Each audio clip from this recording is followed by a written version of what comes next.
If you guys haven't watched my last video, it's the first part of a 3-part series. It's called How to Build a Personal Brand Closer Look. And there we just dived into some like practical. Definitely watch that and subscribe. Stay tuned for my next video. Second part of the series, I've been following him for a little while, but it's going to teach you how to actually, it's going to give you a perfect example of how to build a personal brand. I've been following him for, I want to say like 2 years or so.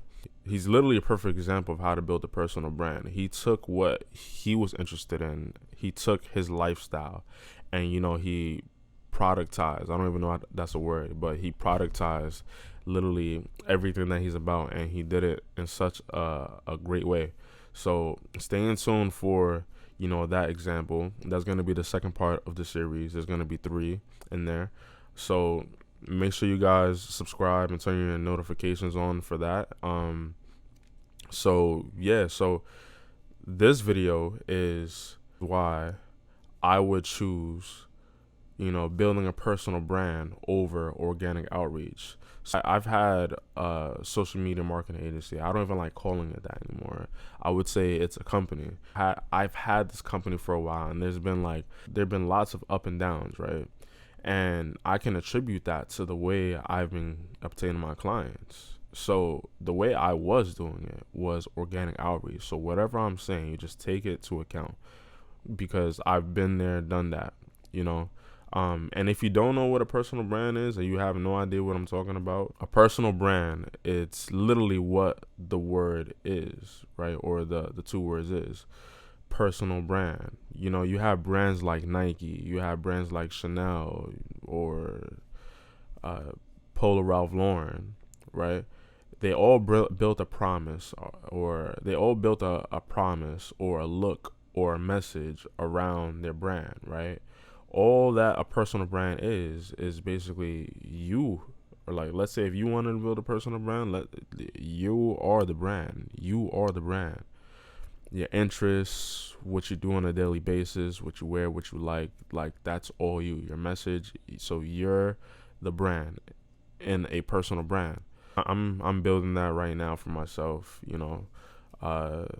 and I've taken advice from multiple places, multiple courses and whatnot.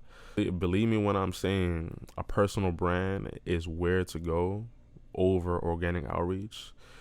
Definitely take into account. So the first reason why I would build a personal brand over organic outreach, the first reason why organic outreach sucks is because people are not responding. They don't even know who you are, right? Let alone you have to, don't get me wrong, like organic outreach works if you want to work, or spend an absurd amount of money for obtaining a client, right? That works, and it would be like an average of 2,000 messages, right? It would be an average of 2,000 messages to obtain one client, but that's if you're good with everything that comes after. That's if you know how to execute after. Do you want to send 2,000 messages and literally 1,950 people respond? Is that something that you would want to do? People are not responding because they don't know you. They don't know about your service. They don't care about what you have to say, and they get approached through emails daily. They get sent emails daily. So what's separating you from them? The other 50 million people that are sending them emails? And the answer is nothing. The answer is nothing. So that's the first reason. People are not responding. And that's happening for a multitude of reasons. And kind of like a little sub, a sub reason, you're not speaking to the decision maker, right? Getting in touch with the decision maker is really like you can do it if you know what you're doing, and it's too time consuming. That's one of the main reasons why organic outreach sucks, because you have to get in hold with the decision maker. Let's say if you're calling, you call the building, or you call the business, or whatever it is, right? And the business owner more than likely is not going to pick up the phone. They have a gatekeeper, and you have to strategically bypass the gatekeeper in order, because you don't want to pitch. You don't want to pitch the gatekeeper, because they're actually trained. I don't know if you noticed, but they're actually trained to just figure out what you want. Don't rudely, hang up on you, but they're just gonna take down your information and just hopefully give it to them if they don't forget. If they don't forget, then you might get in contact with the decision maker, and it's just, I just wouldn't want to do that. I'd rather make, a video with the pain problems of that business owner and let that content find him through ads. You could spend $1 a day, and it's gonna contact, honestly, like a bigger budget, like $5 to $20 up to like $100 a day, would be sufficient to letting the decision maker see that video. You have to play with the keywords and all of that. I'd rather make one piece of content and run ads behind it, and let that content find the person that it needs to find. Have them follow me. They're gonna see the rest of my content, and eventually, warm them up through my content, and eventually, when they're ready to buy, they buy. I'd rather do that than not speaking to the decision maker and thinking that I'm doing a good job. And the problem is, you are never going to know. You are never going to know that you're doing a horrible job, because they're not going to tell you. That person, that gatekeeper, is not going to tell you that you're doing a horrible job. So that's the second thing. You're not speaking to the decision maker, and if you to find the decision maker or to talk to the decision maker, it's gonna require a crazy amount of effort. So another reason why cold outreach sucks is because you do not know if they actually want your service until they say a yes or no. Let's say this, right? You get on a cold call, or you send a cold email. They respond back and forth a little bit. You don't actually know them, right? You don't actually know their pain points. You don't actually know anything about them. They could be well off. They just have the time to entertain you, right? So I don't know how you book your meetings, but I would do it through Calendly and then get on a Zoom call. The meeting is going to be very awkward. There's no premise. They don't even know you. You technically don't even know them, right? There's no rapport built. There's not enough adequate information to have a smooth meeting, right? You are not going to know. You are not going to know if they want your services until it's a yes or no. And if it's a no, they just wasted your time. Like they was cold all along. I mean, it was a cold lead, right?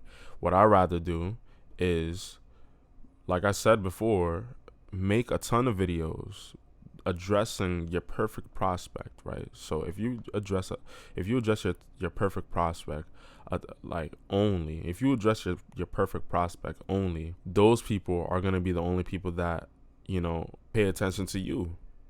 And that could be through engagement, a like, a comment, a follow, right? So now so let's say if you have a bunch of followers that are your perfect prospect, just keep on consuming your content. Sooner or later, they're going to buy. If your offer is that good, if your offer is good, they will buy, So what is that? That's my third reason. My fourth reason why I would prefer building a personal brand over organic outreach, right, to obtain clients, is that cold emails, right, or cold calling, right? You can have a lot of work. You could spend the whole day sending emails, making cold calls, right, and you can have no results, right? You can have no results. Imagine that. I just recently watched this video of Grant Cardone. He had his daughter working with him, and his daughter was making cold calls, right? And his daughter picked up the phone, called the lead, right? And from the way the guy was talking, he was already familiar. He already paid for past events, So the daughter said, "Hey, Mr. Blank, why haven't you bought a ticket for our 10X program," or whatever it was, right? And he said, "Because I didn't know you guys were having it." Well, do you want to buy it? Of course. Where is it located? in Miami. Boom, right? People think that's a cold call. That's not a cold call. This guy here already bought from Grant Cardone. You know, that was the easiest, and it was a $4,000 ticket that that his daughter sold. That his little daughter sold a $4,000 ticket, right? And she made 14 calls in order to close one client, and he asked her, if I pay you a 10% commission on that, that's $400. So off of one call, you made $400, right? And she was like, correct. She said something like that. She said correct. He said wrong. It took you around 14 calls to make $400. So divide 400 by 14. So every call you got paid by this. You know, like, that's a great way to put it, but he built a personal brand. People know his name. You know, the guy was already in his CRM, right? So it's different from you. He's making his daughter do cold calls. He's essentially doing cold calls after building a personal brand. That's why you have to build a personal brand too. So those are 4 reasons why I would choose building a personal brand over organic outreach. Stay for my next video. You know, there's a lot of value being dropped. And like, comment, subscribe, and we going to the moon.